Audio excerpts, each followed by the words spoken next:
마지막으로 보겠네요. 레위기를 보면서 이 두 가지 큰 주제는 기억하시면 좋겠습니다. 하나님 앞이라는 제목을 가지고 그 앞에 나아가는 제사, 그리고 이제 이후에 그 앞에 살아가는 삶, 또 다른 말로 예배와 동행, 각각의 거룩을 이야기하고 있다는 것. 나만 알고 있는 게 아니라 누군가에게 레위기 말씀은 그런 내용이야 라고 말할 수 있으면 좋겠습니다. 오늘 마지막으로 주로 서원에 대한 이야기를 다루고 있는 예물의 여러 모양들을 좀 생각해 보려고 합니다. 먼저 오늘 27장에 갖는 의미가 조금 중요할 것 같은데요. 우리가 실제적으로 26장에서 마지막 결론이라고 다루었었습니다. 구약을 쭉 보시게 되면 어느 틀이 있고 형식이 있는데, 예를 들어서 하나님과 우리와의 관계, 그 언약에 요구하시는 바들을 마칠 때 항상 축복과 저주의 형식을 갖춘 그 양식을 취하십니다.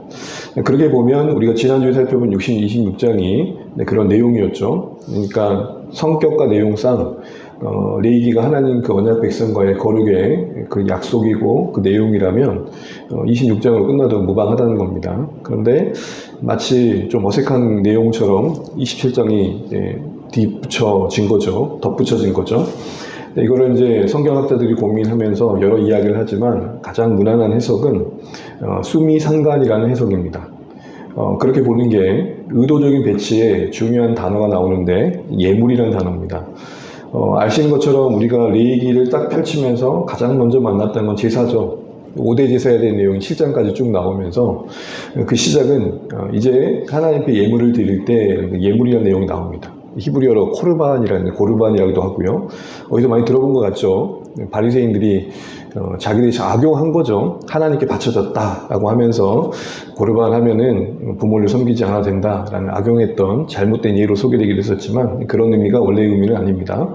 그리고 27장에 봐도 이제 새롭게 내용이 들어가는 것 같지만 사실은 1장 전반부의 그 주요 전반부의 예물에 대한 이야기가 다른 성격의 예물로 연결되어 소개되고 있다는 겁니다. 그러니까 앞에도 예물, 뒤에도 예물인 거예요. 그런 의미에서 레위기 전체가 말하고 있는 거룩한 백성에게 요구되어진 삶의 모든 규칙과 명령들은 예물이라는 틀 안에서 이해되어져야 됩니다. 예물이 무슨 겁니까? 드려지는 거죠. 바쳐지는 겁니다. 특별히 제가 여기에 넣어놓지는 않았지만 이 코르반이라는 히브리어는 드려진다는 의미만이 강조되지 않고 더 중요한 하나의 의미가 있는데 그게 뭐냐면 가까이 함입니다. 그러니까 가까이 하기 위해 드려지는 것. 또 다른 말로 드려짐으로 가까이 하게 되는 것. 그게 이제 예물로 표현된 단어 의미 안에 있는 겁니다. 그러니까 예물 그러면 드리고 말 것 이게 아니라 그 목적이 가까이 하기 위함인 겁니다. 그러니까 우리가 예물이라는 개념을 가지고 우리의 인생과 신앙을 해석할 때 그냥 드려지는 게 아니라 드려짐의 큰 유익 중에 하나는 드려지기 때문에 더 깊어지는 하나님의 관계가 있다. 드려지기 때문에 더 헤아려지는 하나님의 마음이 있다. 드려지기 때문에 내 인생이 좀 더 본질에 가까워진다. 이런 가까워짐, 이 개념이 중요합니다. 이런 틀에서 보게 되면 결국은 27장은 어떻게 보면 저주의 형식으로 맞춰지는 것을 애써 메꾼 어떤 내용이라기보다는 레위기를 기록한 하나님의 기록자인 이 저자가 이 예물로서 레위기를 말하고 싶은 어떤 의도도 담겨 있다는 것이죠. 시작과 끝을 예물로 맞춰짐으로 인해서 특별히 27장에서는 서원의 예물의 성격을 담아냄으로 인해서 우리의 예물됨이 자원함이 되길 바라고 있는 겁니다. 레위기의 큰 주제가 예배의 거룩, 동행의 거룩이라고 그랬잖아요. 거룩이라는 말 자체는 우리는 다르게 살아야 된다고 할 때 그럼 내용이 뭐냐? 다르게 사는 것에 대한 바른 내용이었으면 유별나지는 거거든요. 이렇게 사는 게 다른 거라 생각하고 신앙이 유별나진단 말이에요. 그런데 하나님이 말씀하신 다름이 뭐냐라고 할 때 그것은 예배와 동행이다. 그런데 이것을 이루기 위해서 이런 일들을 지켜야 된다라는 수많은 규례와 명령이 있었잖아요. 그것만 보면 숨이 떡 막힐 만큼 답답할 수도 있는 의무감이 찾아오기도 합니다. 어떤 규제처럼 여겨준다는 거죠. 근데 그 규례가 규제가 아니라는 겁니다. 오히려 하나님을 섬기기 위해 우리를 예물로 드리기 위한 어떻게 보면 걸어갈 길이 되고 순종의 표현이 된다는 거죠. 그래서 예물로서 이 규례를 바라보지 않으면 단순히 이거는 무거운 규칙이 된다는 거예요.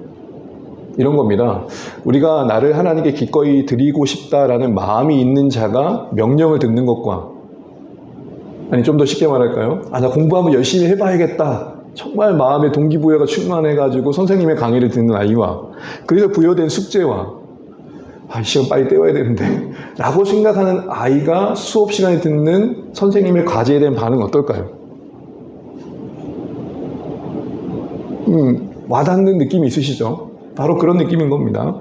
그래서 내 얘기가 지금 앞뒤에 예물이라는 단어로 이 안에 가득한 수많은 규례와 그리고 명령들을 어떻게 바라봐야 될지에 대한 도움을 주고 있는 것이죠. 내가 하나님의 것되어 드려지는 인생으로 부름받았다라는 예물됨에 대한 나의 정체성에 대한 인식, 그게 바르게 잡힐 때 종교가 아니라 신앙생활이 된다는 겁니다. 왜 우리는 마치 억지로 끌려가듯 모든 신앙의 요구 앞에 자꾸 이렇게 고민이 많아질까요? 나에 대한 정의의 부재입니다. 그러니까 마치 나는 하나님과 관계 속에서 내가 지켜야 할 것들이 있고 하나님께서 교묘하게 이렇게 숨겨놓은 걸 뺏는 듯한 느낌의 그림을 그리게 되는 거죠. 우리 가운데 하나님 것 아닌 게 어디 있습니까? 그런 의미에서 나의 정체성은 내가 가지고 있는 걸 드리는 게 아니라 하나님의 것을 드리는 거잖아요. 그런 의미에서 나를 예물로서 바르게 이해한 사람만이, 다시 말해 내가 코르반이다, 이걸 바르게 이해한 사람만이 내기에 가득한 수많은 예배와 동행을 위한 규례들에 기꺼이 자신을 드리는 반응을 보인다. 지금 이게 내기의 마지막에 예물이라는 단어로 매듭 짓고 있는 신학적인 의도이고 성경적인 교훈의 중요한 핵심인 겁니다. 참고로 그런 의미를 조금 더 추정할 수 있는 게 27장에 보게 되면 다른 데서 자주 찾아볼 수 없었던 무른다라는 표현이 나옵니다. 무르는 조금 표현이 좀 와닿으시죠? 무르다. 야, 좀 물러줘. 이렇게 다시 한 번만 조금 한번 기회를 줘. 뭐 이런 거잖아요. 서운하여서 자원하여서 자기가 결단했기 때문에 명령한 바가 아니기 때문에 강요할 수 있었던 건 아니에요. 그런데 한 번 서운했다면 해야 되는 거예요. 그게 이제 서운의 개념이에요. 그런데 그러다가 너무 은혜 받아가지고 처음에는 다 드리겠다고 해놓고 우리 눈 감고 몇 번 자다 보면 어떻게 돼요? 뭐가 들어와요? 너무 은혜 받아버렸다. 너무 받아버렸다. 이거 너무 받았다. 그래서 어때요? 아까운 마음이 혹시나 들죠. 그래서 어떻게 해요? 밑장을 빼는 거지. 네, 그런 마음을 염두하고 하신 말씀인 거죠. 그러니까 무르라면 양면성이 있는 거예요. 서울은 강요한 거 아니니까 네가 한 거니까 책임 있게 반응하되 쉽게 결정하지 말라는 것과 더불어 더 깊은 도전은 뭐냐면 이왕 결정할 때 너의 존재가 거기에 담기는 게 고민해. 그래 후회 없어. 이렇게 얘기하시는 거예요. 한마디로 무르라는 표현에 이런 표현이 자주 등장은 기회를 주시는 것도 있지만 진짜 결정할 때 너의 마음과 인격이 그 안에 담겨 있는지를 좀 고민하면서 생각하면 좋겠어. 신앙생활 너무 즉흥적으로 그렇게 하지 않으면 좋겠어. 이렇게 이야기를 하고 있는 겁니다. 구조는 심플합니다. 대부분의 많은 내용은 서원이란 말이 아까 말씀드린 것처럼 예배자가 본인 자신이 명령한 바는 아니지만 자기 감동이 있어서 드려지는 자원함을 말하는 겁니다. 그리고 그 자원함에 드려지는 내용에는 사람 자신도 있고 가축도 있고 집도 있고 밭도 있고 어떻게 보면 우리 삶의 모든 것이라 할 수 있겠죠. 그리고 마지막 마무리는 의무적으로 드려졌던 초태생에 대한 것들과 그리고 헤렘, 온전히 바쳐진 것에 대한 개념과 11조의 내용으로 마무리되고 있습니다. 어쨌든 이 27장의 전체적인 내용은 예물, 코르반, 하나님께 드려짐, 단순히 드려짐이 아닌 가까이 하기 위한 드려짐, 또한 드려짐으로 가까워짐, 이런 개념으로 27장을 매듭 짓고 있는 겁니다. 이걸 염두하고 우리 내용적인 것만 쭉 간단히 살펴보고 마무리해 가보겠습니다. 일단 서운한 예물로 사람이 나오는데요. 사람을 서운하여 드린다라고 할 때 우리는 언뜻 드는 생각은 우리 자신을 제물로 드린다는가 하니까 나를 불태워 드린다 생각할 수 있겠죠. 근데 그런 의미가 아니고 내 어떤 존재 안에 내 어떤 생애, 내 생명에 대한 가치를 하나님께 대한 상징적인 표현인 것이고 실제적으로는 나를 드린다는 의미로 나에 대한 어떤 드려짐의 의미를 규정된, 정해진, 환산된 성전의 세계로 드려지는 개념입니다. 그러니까 속전으로 나의 드려짐을 대신하는 거죠. 그런데 이 가격은 우리 존재에 대한 값어치가 아니고 당시의 시세였습니다. 노동 시세. 그래서 보시게 되면 1개월부터 5세까지는 5세겔, 그리고 60세 이상은 15세겔 해서 각각의 나이에 맞는 노동력의 가치가 당시에 이 정도의 시세였다라는 거죠. 그러니까 남자와 여자의 차이도 어떤 차별이라기보다는 그 당시 노동력의 차이인 겁니다. 일할 수 있을 만큼의 이제 급여된 부여인 것이죠. 그러니까 그 존재의 가치를 말하는 게 아니라는 겁니다.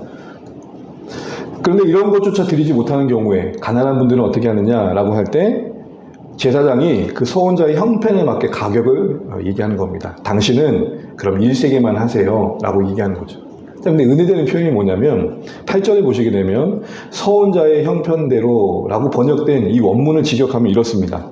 서원자의 손이 닿는 데까지. 너무 좋잖아요.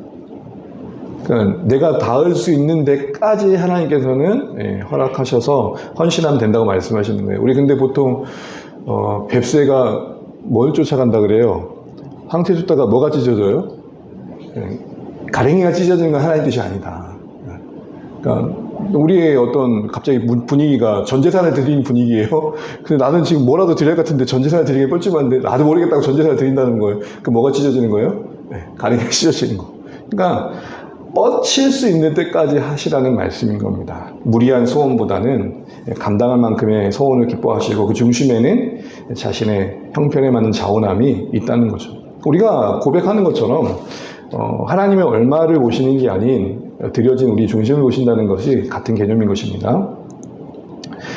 가축을 드리는 경우가 이제 나옵니다. 가축을 드리는 경우는 보통 가축은 드려지면 제사장이 번제로 쓰여지기도 하고 또 성전의 재산으로 환전하기 위해서 활용하기도 하겠죠. 그런데 이런 주의사항이 나옵니다. 드려지되 변경하여 우열감 바꾸지 못할 것이요. 어떤 의미일까요? 이걸 풀어보면 이렇습니다. 좋은 것 대신 나쁜 거 넣지 말고 나쁜 것 대신 좋은 거 바꾸지 말라는. 그러니까 전반부는 이해가 돼요.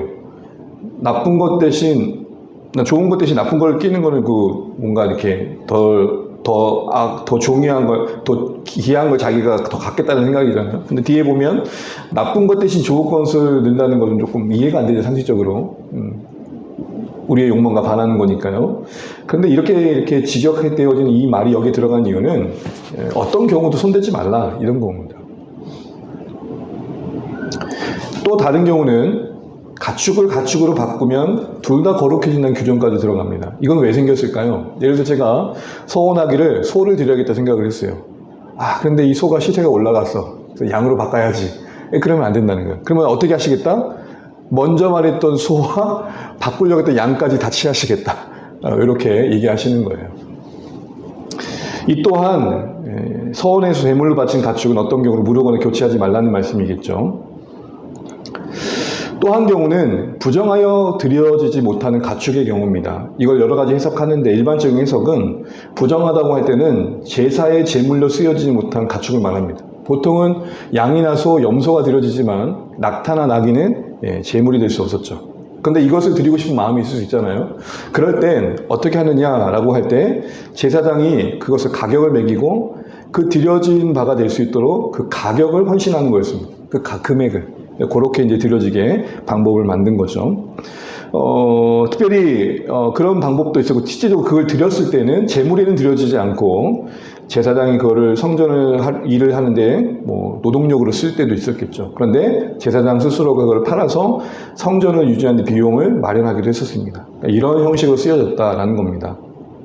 그런데요, 앞서서 소나 염소 같은 경우에는 물릴 수 없었는데 이 부정한 경우에는 실제적으로 주로 노동력으로 많이 쓰이다 보니까 물릴 수 있는 배려 상황이 마련되는데, 근데 다만 단순히 없던 걸로 칩시다가 되는 게 아니라 가진금이 붙습니다. 얼마가 붙죠? 5분의 1이 붙어요. 그러니까 이런 겁니다.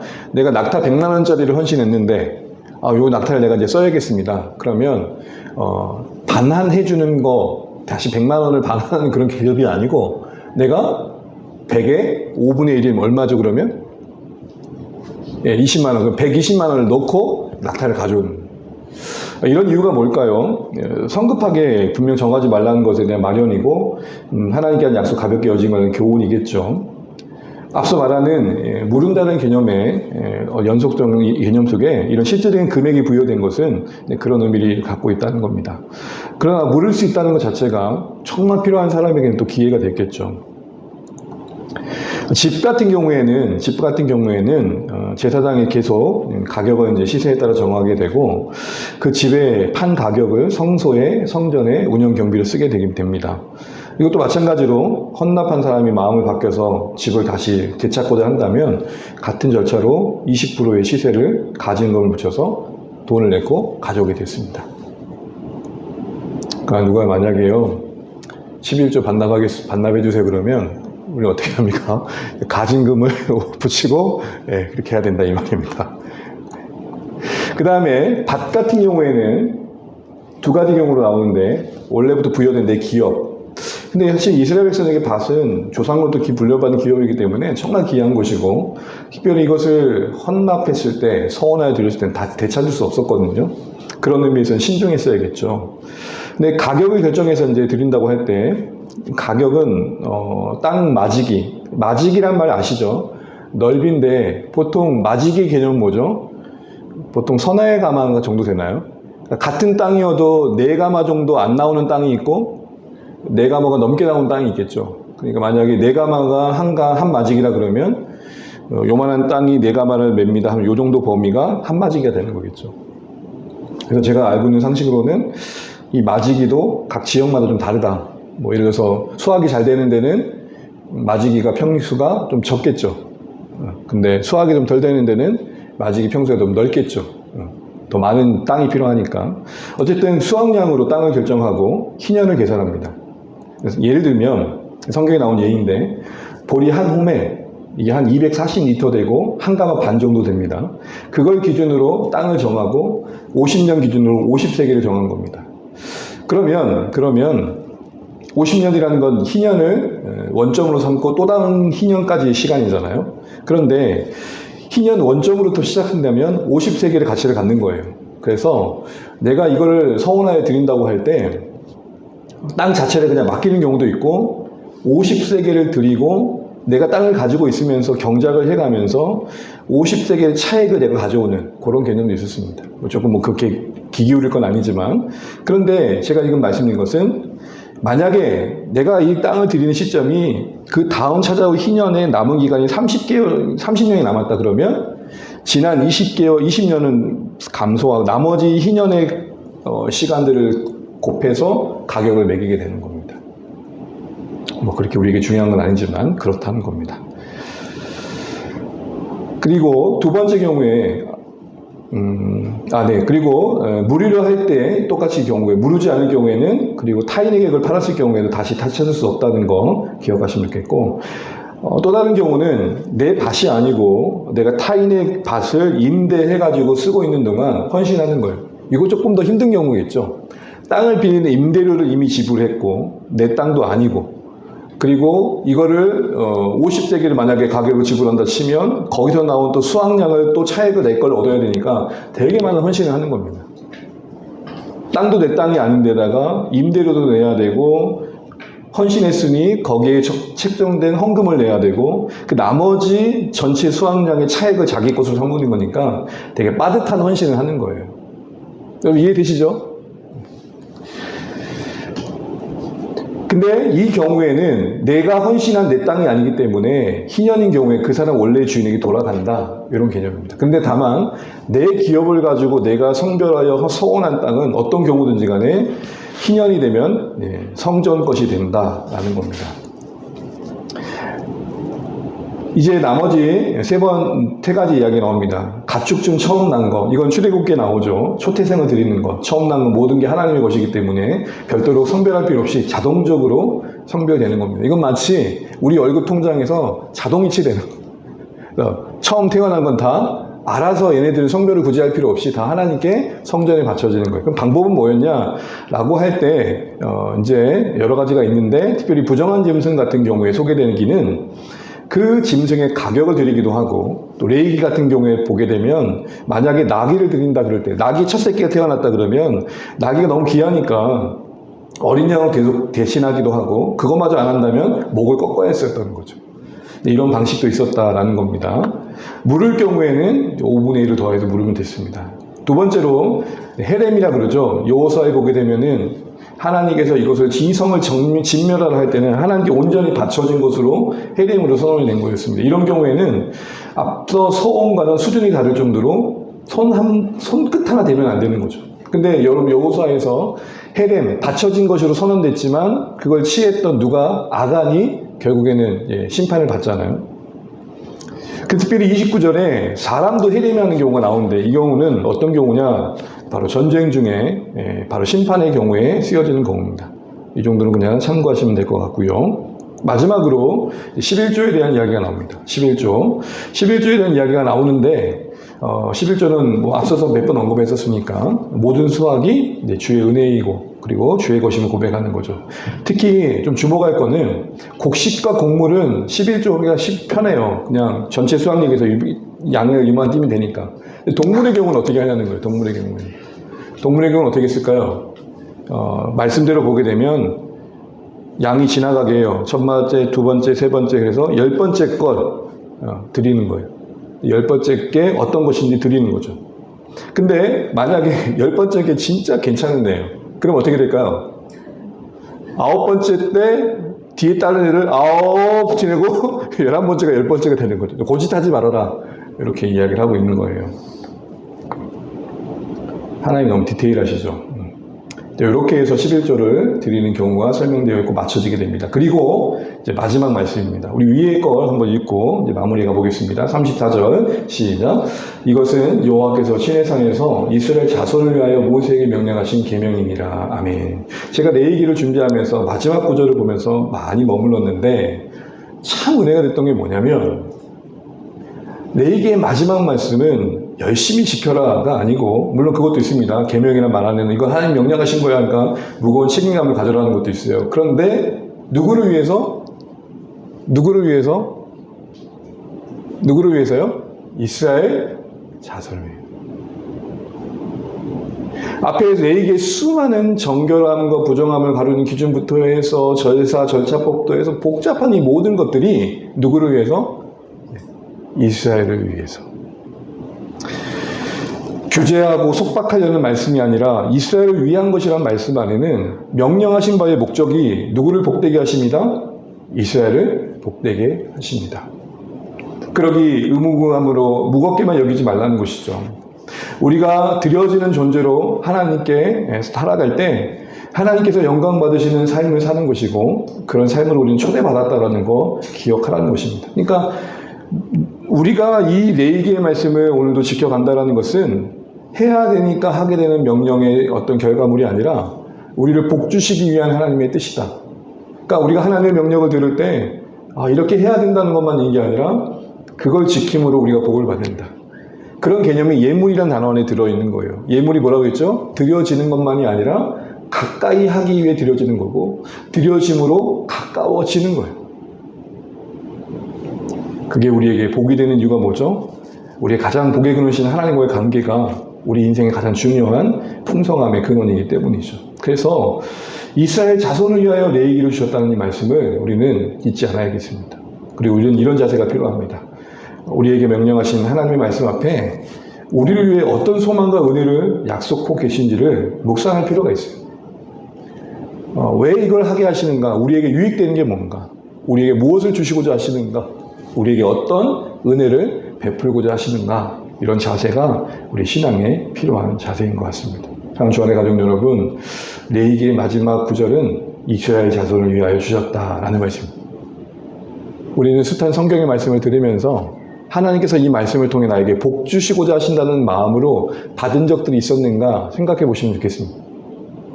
예를 들어서 섬기라, 사랑하라 그러면 사실 우리 마음에 그럴 때가 있잖아요. 왜 나한테만 그래? 근데 한 번 더 생각해 보면 그 과정을 통해 그게 그 사랑하라는 말씀에 내가 예물되어 드려질 때 그것은 나에게 복 주시는 하나님의 은혜가 있는데 그 복의 핵심은 그 예물되어 그 말씀 앞에 내가 하나님과 예배하고 동행하는 그 삶의 원리에 드려지게 될 때 내가 하나님과 더 가까워진다. 주를 가까이함이 복이라. 그런 은혜를 약속해 주고 계신 말씀이라는 겁니다.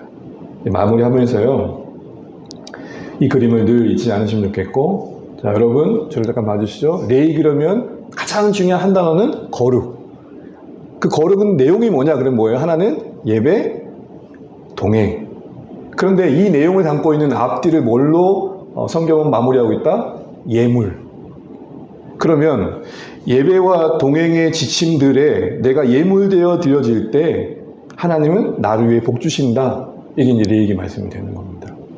단순히 예배 드렸어가 아니라, 단순히 하나님과 동행하는 게 무거운 짐이 아니라, 거기에 내가 예물되어 원하시는 바에 내 삶을 바쳐 자원함으로 드릴 때 거기서 하나님은 내게 주시는 복이 있다.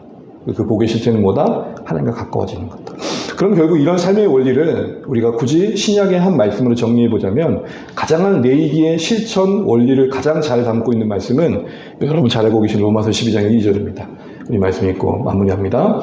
그러므로 형제들아, 내가 하나님의 모든 자비하심으로 너희를 권하노니 너희 몸을 하나님이 기뻐하시는 거룩한 산제물로 드리라. 이는 너희가 드릴 영적 예배니라. 너희는 이스라엘을 본받지 말고 오직 마음을 새롭게 함으로 변화를 받아 하나님의 선하시고 기뻐하시고 온전하신 뜻이 무엇인지 분별하도록 하라. 아멘. 신약의 로마서 말씀의 실천편의 그 첫 장 12장에서 신자들을 어떻게 정의하느냐? 거룩한 산 제물로 드려지는 존재로 정의합니다. 그게 신약의 예배랑, 그게 구약의 레위기를 하나님의 복음을 아는 인생들이 실현해내는 삶의 방식이라는 겁니다. 그런데 그 하나님 앞에 예물된 그것이 예배라고 할 때 우리는 기억해야 될 게 있다는 겁니다. 그게 첫 번째 뭐죠? 자비하심. 이건 다른 말하면 은혜죠. 그러니까 바울이 너희는 예배자로 살아야 돼, 예물로 살아야 돼만 얘기한 게 아니라, 그래야 할 이유 중에 하나는 우리는 은혜 받을 인생들이야. 레위기 버전을 표현하자면 우리는 언약의 백성들이야. 이걸 구체화하는 삶의 내가 예물로서의 가장 날마다 고민할 게 뭐냐? 하나님 뜻은 그럼 뭔데? 라는 거 앞에 내가 변화되어지는 거예요. 내가 하나님의 뜻에 나를 드리는 예물 되기 위해서 가장 실질적인 고민은 지금 나의 삶의 이 관계 속에서 요구하시는 하나님 뜻이 뭔데? 거기에 내가 변화되어지는 게 예물됨의 시작이라는 겁니다. 이런 말씀의 원리를 우리가 묵상하면서 레위기의 말씀을 적용해 볼 수 있을 것 같습니다. 그림 하나를 남기면 좀 오래 이미지 될 것 같습니다. 여러분, 저는 주일학교 때 이런 설교 되게 많이 들었습니다. 혹시 여러분 이 그림만 봐도 떠오르는 예화가 생각나십니까? 어떤 한 소년이 이제 예배 시간에 헌금의 시간에 드려야 되는데 자신이 좀 가난한 이제 형편 속에 있다 보니까 결국에는 다른 사람들이 헌금하는 가정에 그 바구니에 자기가 들어간 거예요. 헌금 바구니에 들어간 소년. 이 사람이 이제 누구의 어린 시절이냐라고 할 때 되게 많은 사람들이 얘기하는 사람은 이제 아프리카 선교사 유명한 바로 이제 리밍스턴이라는 사람입니다. 그 당시의 선교의 어두운 면을 우리가 다 말할 필요는 없지만 그래도 아름답게 해제된 이야기 중에 하나는 평생을 들이며 아프리카 선교에 희생했던 이 분이 그래도 어린 시절에 하나님 앞에 이런 믿음의 이야기가 있었다라는 얘기는 겁니다. 저는 내 얘기를 굳이 말하라고 한다면 헌금 바구니에 우리가 들어가는 거다라고 이제 드리고 싶은 겁니다. 내 얘기는 내가 예물이라고 말하고 있는 겁니다. 따로 마련할 예물이 있는 게 아니라 내가 예물되기 시작할 때 주변의 모든 것들이 드려질 것들로 바뀐다라는 거예요.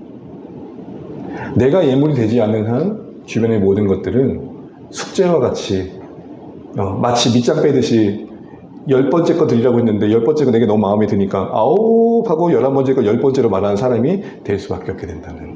내가 예물이 안 되면. 그런 마음으로 다시 한번 내 얘기를 마무리하면서 여러 말들이 있었지만 결국 내 얘기는 우리가 예물 되어짐을 원하시는 그때 그 의미는 드려지는 것만이 아니라 코르반이란 말이 용례상 사용될 때 드려짐으로 가까워짐이 있다라는 것.